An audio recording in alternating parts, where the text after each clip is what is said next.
sounds, crack-a-lacking. This is the first ASMR video I've ever recorded in my life. I don't know if I'm even going to publish this one, because it's probably going to be shit, but I'm doing it anyway. So, if you clicked on this, you know what's going on.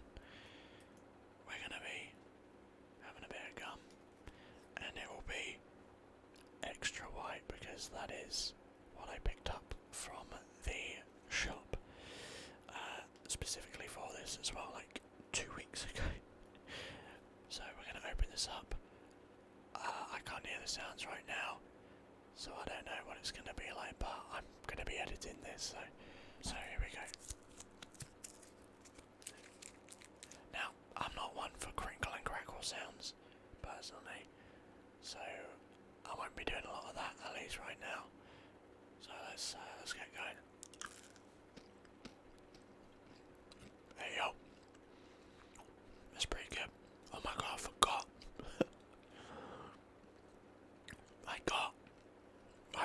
I've ripped the wrapper now.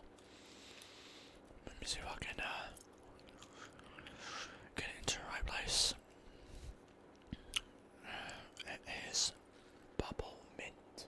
See that? Bubble mint. That is the right way around, isn't it? Flipped it. Oh, perfect. You can actually see it. Bubble mint. Now, I'm not using anything fancy. I've got that webcam I'm using, just my normal webcam. So, I have no idea how well this is going to turn out, but we'll see. So,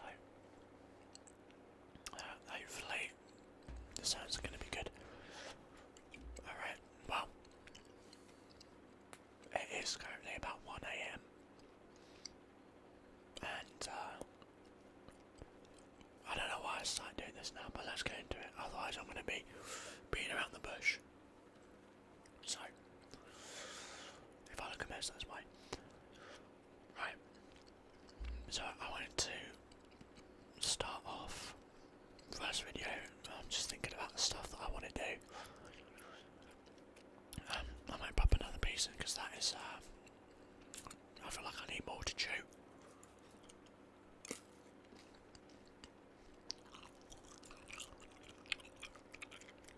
There we go.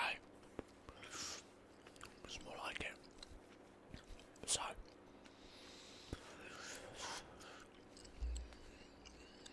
if you're just here because you've clicked on some random ASMR, then welcome in.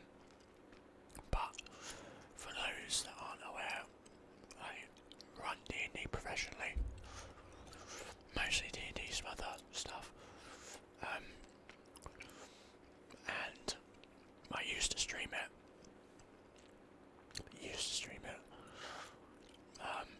Until about a year ago.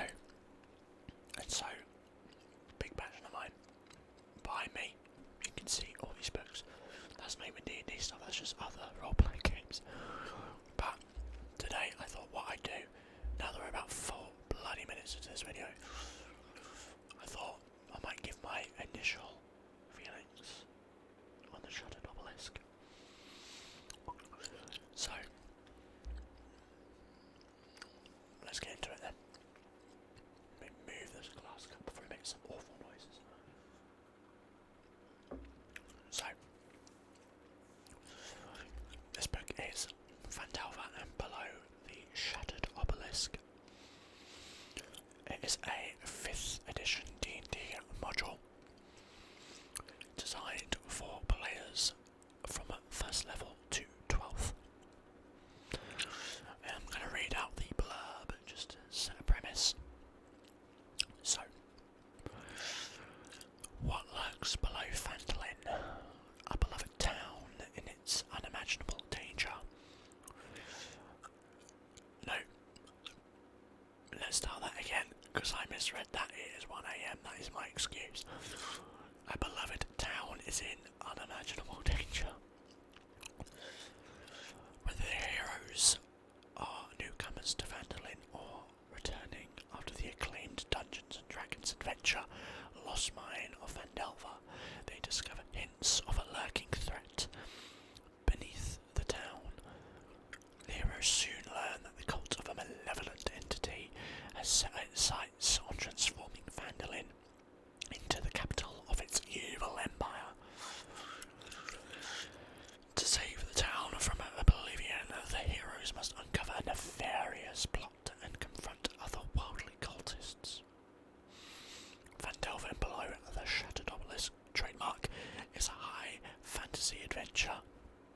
High fantasy, okay. That begins with the familiar story of lost mine of Phandelver, and then delves into the perilous Underdark where dangerous secrets fester and evil is afoot. So that is the blurb for the back. And again, this is designed to take players from 1st level to 12th level. There's some of the artwork on the back. And there's the front again. So, interesting. A book I was very excited for many reasons. Pop in another piece.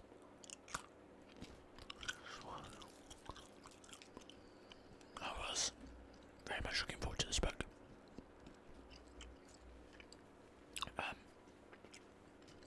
So, the very first book, first thing that it mentions is The Lost Mine of Phandelver.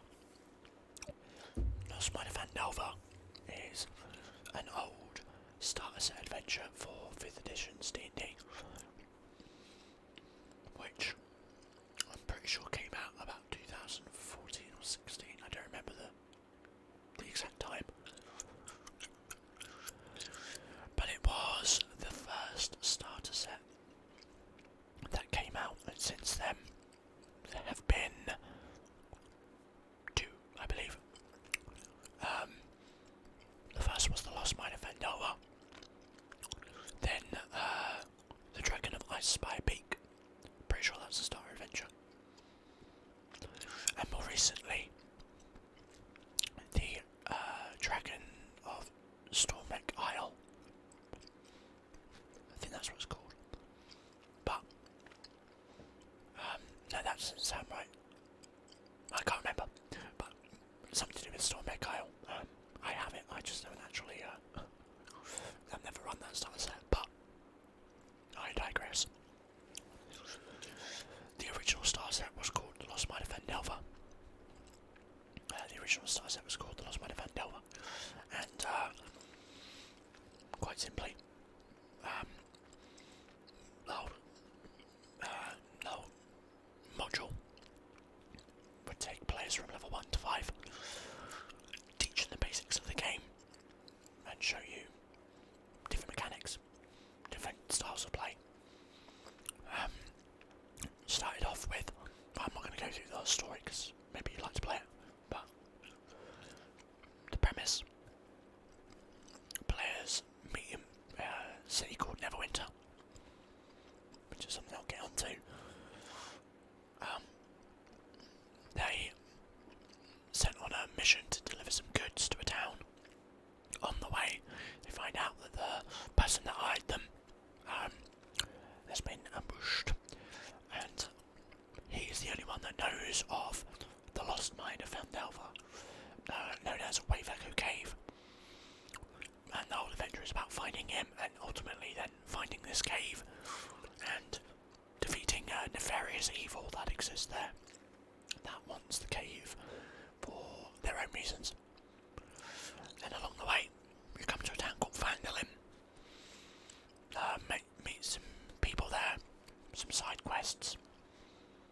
Now, in the starter set, it's really just for beginners, right? So, not a lot of stuff in the module.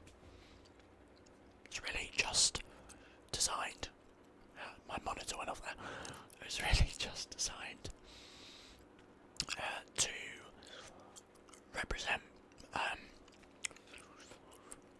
what a game of D&D is like, to show this is what a module plays like, and then if you like this, go and play something different. So the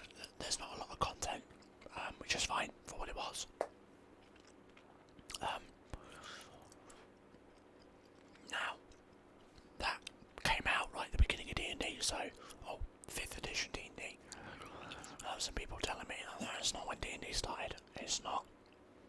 But like it or not, that is when it became popular.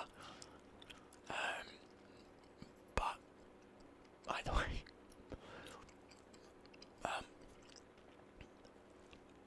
it's just a starter set, right? So not a lot of content in there. Then comes along this year, nearly a decade later, Phandelver Below, Shattered Obelisk. Now, when it released, or before it released, when it was announced, they mentioned that what it was going to do was create an adventure that would lead on from The Lost Mine of Phandelver, that starter set. And so many thought it was going to be a brand new adventure, take some of the themes, run with it. It's not necessarily a bad thing. It's very different, but then it came out that actually The Lost Mine of Phandelver was going to be printed finally in a book. Now, the thing with D&D starter sets is you have to have the starter set to get the book, and it's really just like a little bit of a flimsy paper thing with, you know, the story in it. Not a nice hardback book like one of these. Didn't exist. In fact, I don't even have the starter set. I have a printing of the PDF. I bought it online, so don't come at me that I've pirated it. I haven't. But I didn't have the physical box set. I've bought it several times online. Sue me. So I have a PDF printout of Lost Mine. I want it in a book. So I was quite happy with that. And I heard they were going to do some updates to the module, make it a bit different, add some stuff. And they have. And what we got was a remaster of The Lost Mine of Phandelver. And that's level 1 to 5. And then this brand new adventure, which is called the Shattered Obelisk, that goes from now 5th level all the way to 12th. So if your players have already played Lost Mine, you can start later on. Just talk through the story a little bit. Start later on and just do the second adventure, because they're two different adventures. They're not really tied together, which is what people thought it was. They're not other than a bit of foreshadowing here and there. They're completely separate. So, in this book, the remastered version, now, I've spent a whole bunch of time just chatting shit about the history of the book. I'm going to get into what it is now. But first,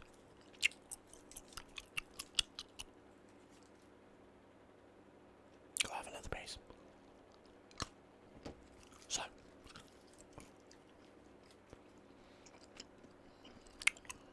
let's talk about the book.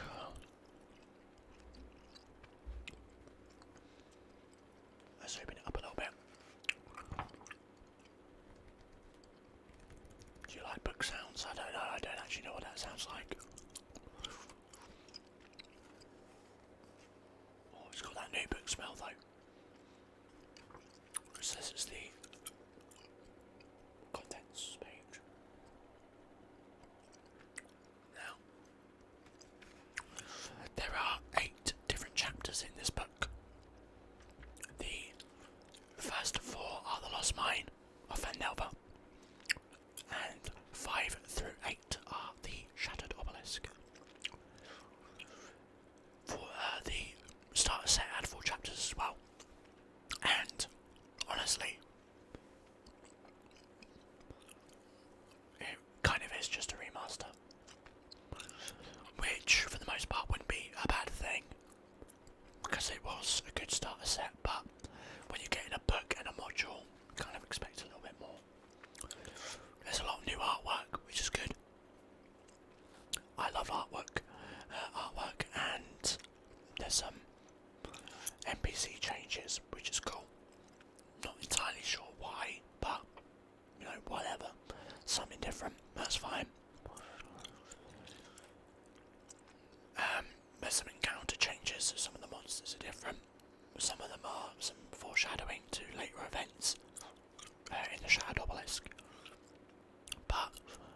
most part, everything is the same. Now here's my issue with that. I mentioned that when you're running a starter set, you kind of expect there not to be a whole bunch of side quests and extra content. But I was kind of expecting them to increase that, add a few more things. So there's a number of NPCs in the town that give you quests. Many of them are related to the factions in the Forgotten Realms, the Harpers, the Zentarim, etc. And if you played Baldur's Gate, you'll know who they are. If you haven't, you'll have to find out. But the base game, because it doesn't have an adventure afterwards, it kind of puts you in a position of going, here's the Lost Mine of Phandelver, run it up to level 5. At the end of it, you can either go on and play a different module, maybe take the characters into a different module, or run something yourself and take the same characters, which means the stuff that you've done in Lost Mines builds up to something. So working with factions can be played on. There is a particular wording that I absolutely fucking hate. I'm going to tell you what it is when I can get to the page. Lots of lovely artwork, I have to say. They're actually given some descriptions of some NPCs as well, which is nice. A bit more description on the locations. But let's get to something. Okay. Now, actually, let me pick one that you'll know right from basically the get-go exists. Okay, here we go. The Lord's Alliance. So the Lord's Alliance is basically like kind of like a government of different city-states that say we all want to work together. That's the short of it. So there's a little bit of box text that says joining the Lord's Alliance. If the party does a particular quest, does a particular job, an NPC will speak to people that exemplify a commitment to protecting vulnerable folk. If the character agrees to joining the Lord's Alliance, they'll be awarded the title of Cloak, and they get a pin of the symbol of the Lord's Alliance. And this is it. This rank and faction won't affect this adventure, but it is significant to players who participate in organised play events. Really? Really? So, what's the point? What's the point of having the factions in there if you're just gonna drop them? That was one of the things I expected would be different, that they would add new quests in, allow you to have more of a thing going on with the faction of your choice. Maybe some side quests don't have to be anything in depth. I mean, I'd like it to be, but it doesn't have to be. Just something where being part of the Lord's Alliance means you get some sort of benefit. Maybe later on in one of the later chapters, especially in the second adventure, maybe you might be able to call in some favours or do this, that, or the other. There's no ranking, really, in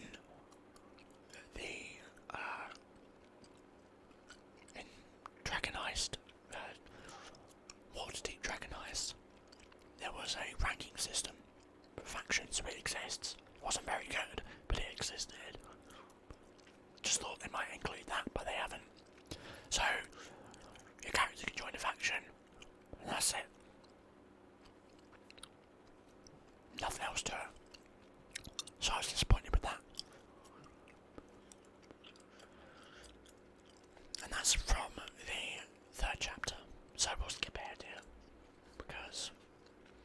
basically said everything I want to about. Well, actually, I haven't. So,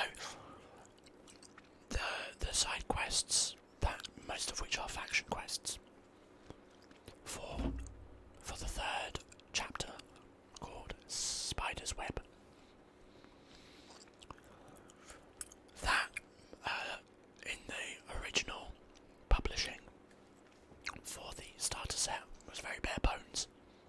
In fact, some were just a bit of box text and that was it. Now, if you don't want spoilers for any of the side quests, I would skip ahead by a few minutes, because I'm going to talk a little bit about them. So, the first thing I want to talk about is to use an example for what I'm saying. And I'm going to talk about the quest called Coneyberry and Agatha's Lair. So this quest is given by an NPC. Let's go and talk to a ghost.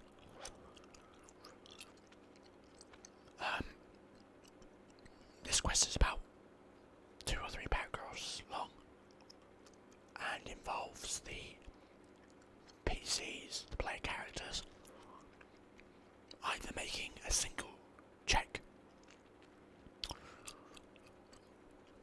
Well, it is just a single check actually, but there's a chance they could do it with advantage, I'm pretty sure, and or lower the difficulty class. But either way, the NPCs are asked to go and find this information. They go. And I'm actually just rereading this now.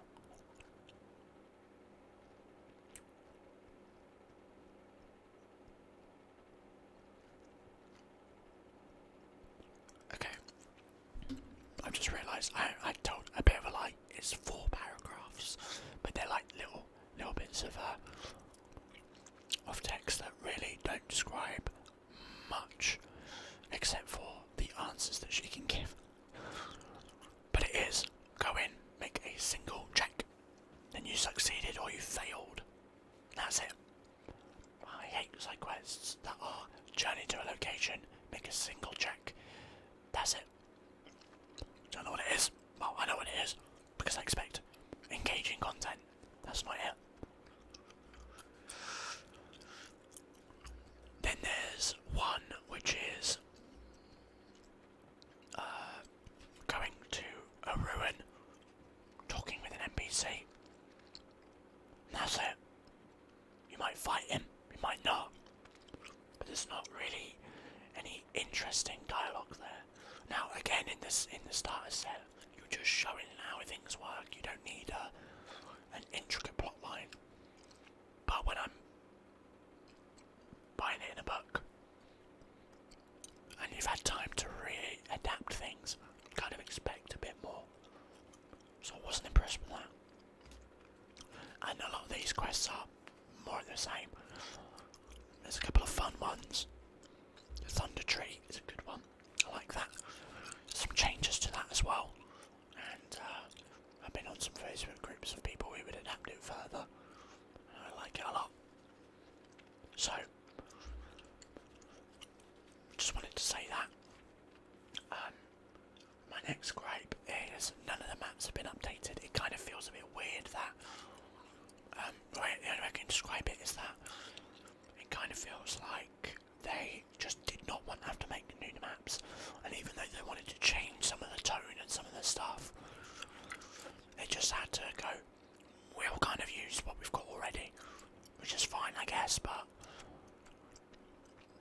this, I think what people forget is that Wizards of the Coast, which is the company that own D&D, are the biggest tabletop role-playing game company, right, bar none, right. The closest might be Paizo, or Chaos, the one that does Call of Cthulhu, I can't remember the pronunciation, like Chaosorium or something like that. They're really the closest. Modifius maybe, but any of them are nothing compared most make in terms of money. I mean, for Christ's sake, there was a D&D bloody movie, you know? They're not strapped for cash. And yet, those other modules and games, honestly, fill out their content a lot more. Paizo is very well known for having very well fleshed out content in their modules.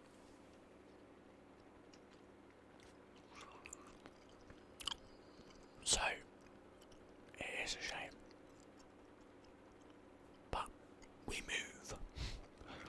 That's just something I wanted to say. And I say that because the final chapter is a big dungeon crawl. Well, semi-big dungeon crawl. And then it comes to its end. It feels a little bit kind of empty at the end, like they've beaten this first adventure, but yeah, there's not a lot to go on after that. But let's move on because it's getting later in. So we move on to the new adventure, which is the Shattered Obelisk. So after the players return from their first adventure, the game, or the book, even recommends you play immediately after. So when the players return to town, they find that during their escapade in the mine, that a bunch of goblins have found their way into town and doing some crazy stuff, and they're weird goblins and normal goblins, got glowing hands and eyes.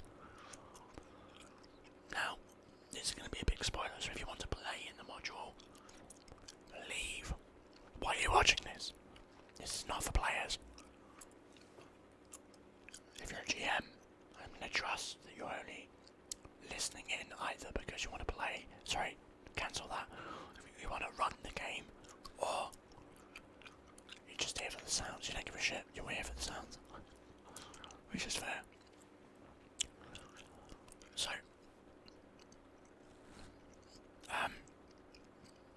the whole other adventure is basically half the plot of Baldur's Gate 3. A bunch of mind flayers are worshipping a special deity, and they want to bring something called the Far Realm into the material plane, which is where people live. The Far Realm is like the realm of Cthulhu. I mean, mind flayers are basically Cthulhu creatures. Anyway, they want to collect pieces of an obelisk to do a ritual, bring in people from, bring the Far Realm, to the material plane and make it weird and wacky to worship this deity. And the beginning of this particular adventure begins now that the players are level 5. And at this point, they're sending off all these goblins that think they've been granted special powers by God, but it's really just mind players, to collect these pieces of an obelisk and bring it back. And the players, over the course of this adventure, will firstly track down these goblins. They'll be doing some investigation in the town. They'll track down the goblins. Now, before I move on, can't say I'm impressed with the investigation. So there's, at the very beginning, they come back, and the townsfolk are going, wow, these goblins are making so much of an issue. Look at all these crime scenes. And the players have to go and investigate. They don't know where the goblins have gone. They're going to be looking for clues. Could be looking for clues as to where they went, and each crime scene gives something different. Some of them are really on the bloody nose. Now again, if you're a player, go away, because you're going to learn all the secrets, and this is not for you. So, they do a bit of investigation, find some clues. some of which literally are just. So they come from an old Dwergar or Duragar fortress called Zorzula's Rest, and one of the clues is that one of the goblins, one of the goblins has drawn graffiti saying Zorzu was here. Why? I don't know. It feels devoid of any good clues.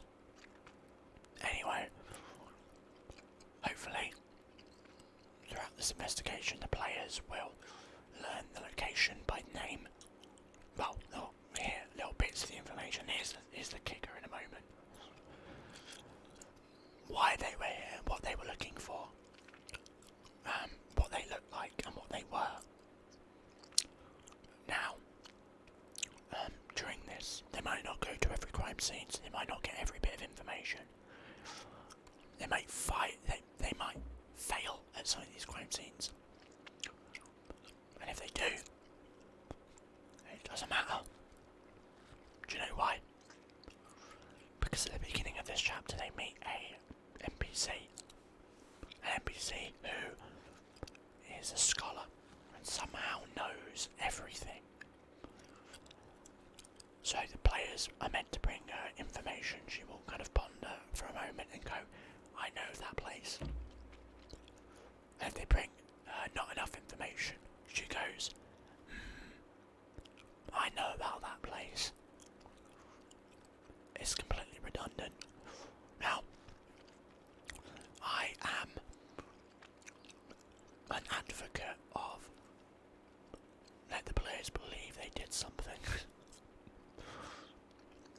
If they figure out a mystery and it wasn't the mystery that I planned for, make it the mystery now. You know, within reason, of course. But it makes them feel smart. Maybe that's the point here. That give them the opportunity to fail. But it's not really an obstacle, and they can eventually give the information and feel like, oh, really, it's got what we need. But what happens if they fail every single check, fail every bit of information? And this NPC says, well, I can tell you anyway. Not good things. I would feel cheated. And this brings me to kind of a big point, an issue I have with this module, which is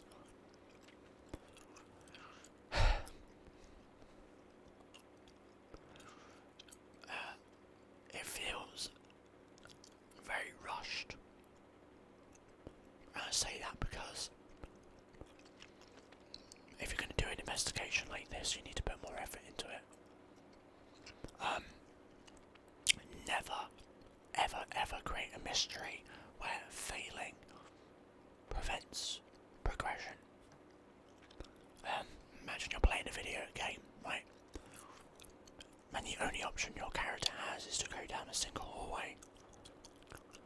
And barricade drops in the middle.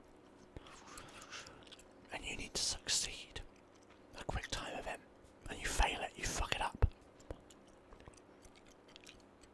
And now the way is blocked. Game's over because you can't do anything. Can't progress. Can't get to the other side, it's already blocked. Nothing you can do.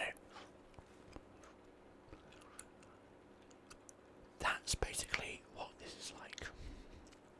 And so they put in a fail-safe of here's a character that can give the information because they know that it will block the way if they can't get the information. And that's where you come to something like the Alexandrian remix of Waterdeep Dragonized. Now, I actually can't remember his full name, but he's a very well-known individual in the D&D community for homebrewing stuff and remixing modules. I had something come with my laptop there.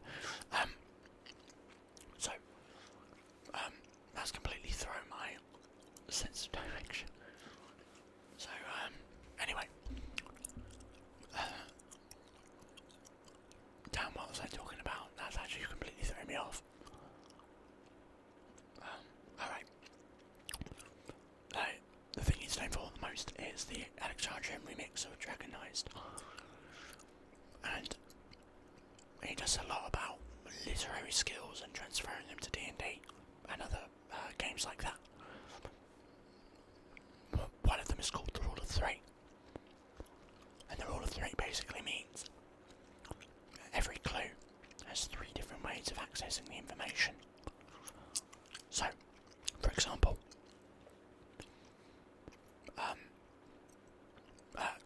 you can break this down further and further. So, for example, Colonel Mustard killed someone in the kitchen with a knife.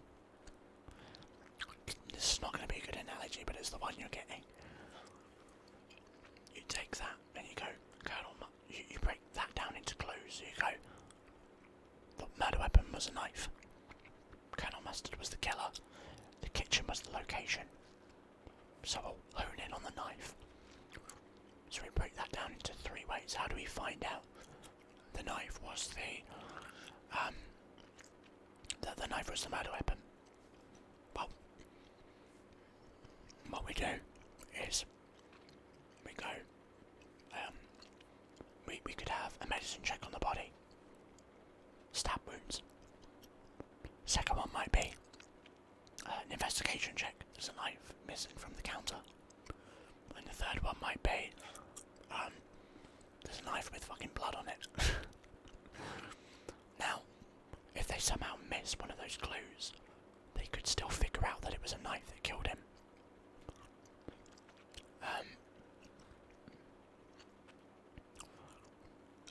Then what you can do is break that down further. So, let's go with the knife missing from the drawer. How do we hint at the knife missing from the drawer? Well, if we break that down, it might be that perception check across the room shows that the drawer is slightly ajar. Another might be they overhear someone talking about earlier on. They might hear someone say, "Oh, I had to go and close the drawer with all the knives in it. It was left open overnight." And I don't need to give further examples, but my point is that you do the Rule of Three. Every bit of information has 3 bits, 3 ways of finding it out. And so what you do is you create effectively a tree that branches from one information. As they get different bits of information, it leads you down the tree to the outcome, the conclusion. This book does not have that. The goblins have come from Zorzula's Rest. There's one bit of information that the breakdown is there's some graffiti. Pretty sure that's the only way of getting that. And so this should not have been laid out in a linear way. They should have gone, here are a bunch of clues. Here is the outcome. We've broken it into 3 places. So, goblins came from Zorzula's Rest. They were looking for obelisk pieces. They were weird looking goblins. And break that down into the different branches. And just dot them around. You don't need to come up with elaborate crime scenes. Maybe 1 or 2 might be fun. But create a series of clues and spend a chapter describing it. That's my big gripe with the new content.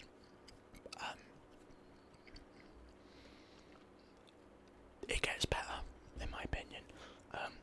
I've not gone into super depth with the rest of the stuff. I've kind of dabbled through. I read through the last chapter, just to see how it ends, really.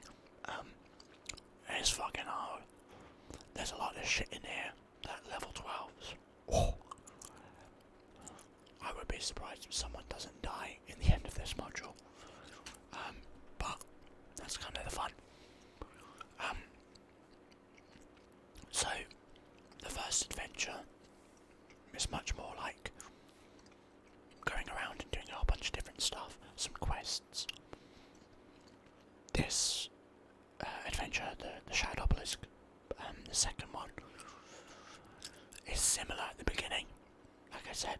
investigation, you go around the town, figure some stuff out. But once you've done that, you will find yourself on effectively a linear story, going through different dungeons. They're very different. I can start to see that maybe the last 2 chapters could become very samey, but there is a big shift when you get to the Far Realm, which makes it very interesting. So I personally think it's going to be a lot of fun.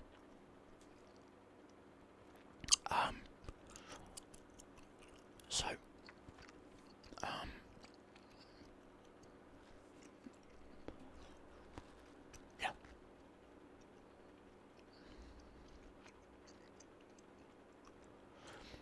In short, I think my opinion on it is that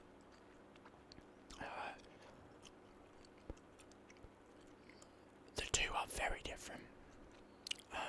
The second adventure is much more cosmic horror and tonally completely different to the first, which might throw some people off who are expecting something a bit different. I didn't think it was going to do this when I heard about going into the Underdark and stuff. I wasn't a fan, mainly because the first adventure gets you invested in Phandelver, and other than the fact that it is going to see the outcome of some really nasty shit over the course of this second adventure, most of your time is spent going from dungeon to dungeon, and again the dungeons look fun. I have a real love-hate relationship with dungeon crawling. This looks interesting because it's different, but it's not perfect. It's going to be a very big tonal shift for those players that love the roleplay in the town. They're probably going to find that it is very different than before, because even when they get back to town, they're not really getting new quests beyond track down this cult. So I think it's going to be divisive. It looks fun to run, but it will be very different than what you play in the first. So overall, I think it is a lot of fun. It's one of the better that I've read so far. The dungeons look exciting, especially the end. And I love cosmic horror. I love mind flayers. The game that I streamed up to a year ago, the big bad in that was an aboleth and an elder brain hybrid. And it was leading a bunch of mind flayers to a revolution. Well, not really a revolution, but like rising to take an empire back, and that was before Baldur's Gate 3. Though very, very highly inspired by the beta. But I digress. Back to this. It looks like it'll be a lot of fun, and I look forward to running some of the later chapters. But I don't like the investigation stuff. There's a lot of things I will change. But the dungeons look like they are going to be nice and fun to run as is. But I haven't deep dived them yet. I'm really giving my over 40-minute review. I thought this was going to be a quick take, like 20 minutes, like, oh, this is what I like. But I've gone into a lot of depth. This was meant to be like a preview that, like, not really a deep dive. And there goes my light again. I guess it's because I read the first module, so I know what it's like. Now, before I wrap up, I've got one final comment to make about this. Do you remember why I told you the name of the first module is the one that was the starter set and what the first adventure is? If you said The Lost, remember that? The Lost Mine of Phandelver, then you would be right. That is the name of the module.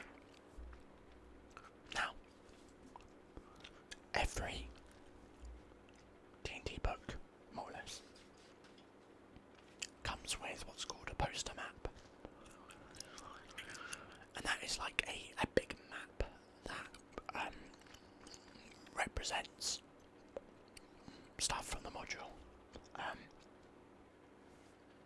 don't think I have one to hand I can show. Hold on.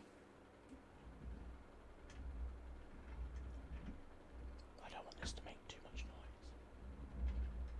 Oh, here we go.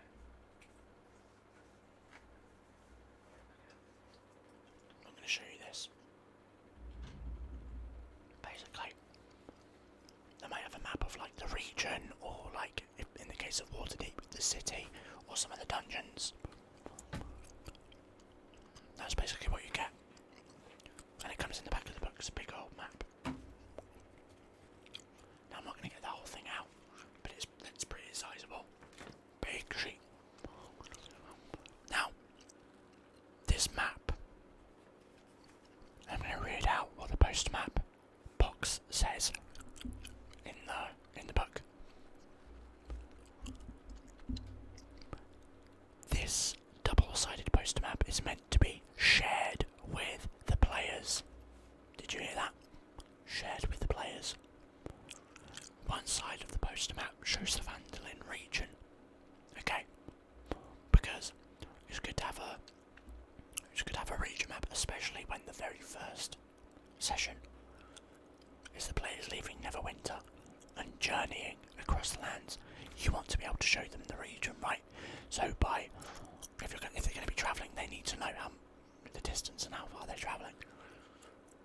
So of course you put this down on the table in session 1. Oh, the sentence didn't finish there. Let me read it again. One side of the poster map shows the Phandelver region, including prominent locations in the Underdark where the characters will travel.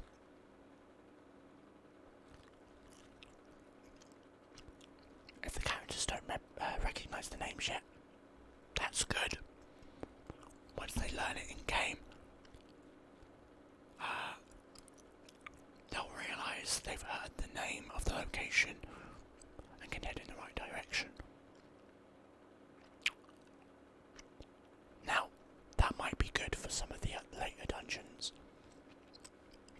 Couple of things though. First of all, players will stumble into things that they're not prepared for. They might decide to go and explore a location that already exists. Now, you might be the kind of GM that's like, okay, well they went there, we'll kill them off anyway. Or threaten them away. Whatever. That's fine. That's the more, that's the least egregious example. What was the name of this module? The Lost Mine of Phandelver. Now what if I told you that the poster map that you just put down on the table in session 1 gives the exact location, not only of the Lost Mine, but the location where your dwarven companion Gundren has been kidnapped and taken to. You find the name out, but you don't find the location out. You have the first three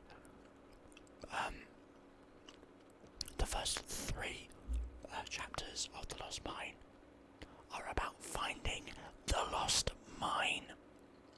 You're not meant to know where it is, because if you knew where it is, it wouldn't be lost. Also, why is there a map that exists? Well, now, even if this isn't canon in the game, you're going to tell me that you want to ruin the adventure by telling the players, even if the characters don't know, where the Lost Mine is. That is on this map that you've just put down on the table. And because of that, this map is functionally useless. At least not until the players are at least level 6. Because there's no reason for them to have this. Now, if you're playing on a virtual tabletop, the chances are these locations are going to be blanked out anyway. You're not going to have to worry about it. But if you're person, this is the only thing you have, it completely ruins it. You can't use this map. You have to go and get your own.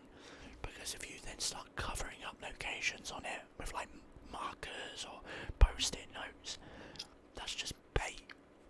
You're basically saying to the players there's something here that you're not meant to know about, and that is not fun to deal with. So, my hot take, the map is fucking useless, and I'm not happy about that. If I pay a big amount of money for something, well, forget about the big amount of money, okay? Maybe that's an exaggeration, but if I pay money for something, I expect it to be working. This map is like buying a broken laptop or a phone with a broken screen. You can't use it. It's completely pointless to have other than nice decoration. Now, will this end up on my wall? Yes. Will I ever use it in person? Probably not, because I won't ever run this module in person, the chances are. Does that mean that I'm unhappy with its design? And do I think that's justified? Yeah, I think that's fine. So, that's my hot take. Other than that, the module is pretty fun. I wish there was more content and some bigger renditions or adjustments to the Lost Mine. I wish that factions were more prominent throughout the later stages and they didn't just appear and then vanish. And the big thing that I mentioned earlier on, and we'll get back to it before I finish, is the adventure begins in Neverwinter.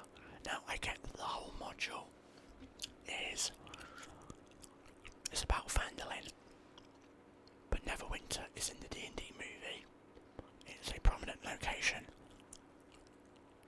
Every time I've run this module, and I have run this module 5 different times, every single one of them, the players want to go to Neverwinter. Why is it not in the book? I feel a bit disappointed with that. Now I get it, it's a big city. You'll be filling out a lot of pages. But I feel like there should be something tying it to Neverwinter. That's my personal opinion. I get that it's not entirely justified because it's not about Neverwinter. But it's on the map. The players start there. I think a chapter for like a Neverwinter Gazette, sort of like was in Dragonized, wouldn't have gone amiss. But we move past it. So my thoughts on the Shattered Obelisk, Phandelver Below, the Shattered Obelisk. I plan on running the second adventure. I've run Lost Mines a couple of times. As I said, I've played it 5. Some of them are still in play.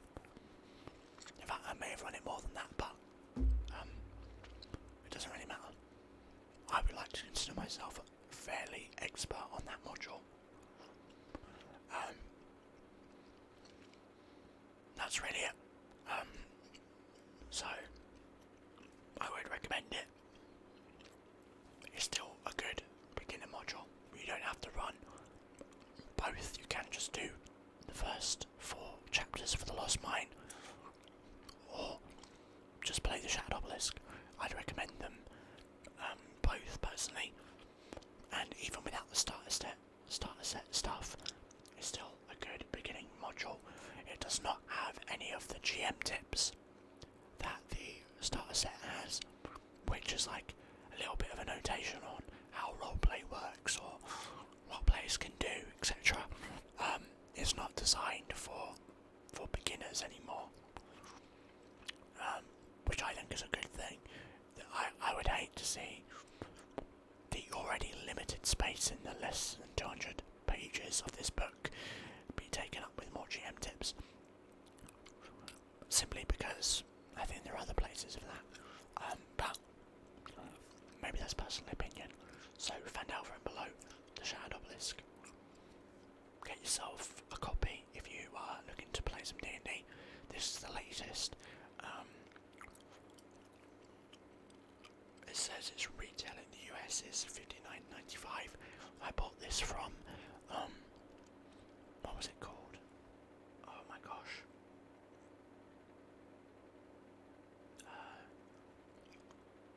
Magic something in the UK.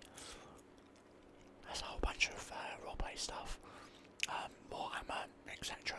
Super cheap. So I recommend that. I'll link the website below.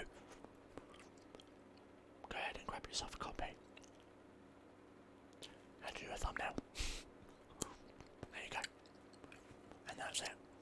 So thank you for listening in if you still are. I hope you're sleeping well if you're asleep. I did not expect it to be nearly an hour, but apparently that's what we're doing now. So thank you again, and I will see you in one other video I make, because I don't know what content I'm going to make on this channel. But expect some more D&D talk. I want to do some solitaire as well. Maybe that'll be out first, I don't know. We'll find out. Still settling on a name, but at the moment I'll feed you like, nah, that shit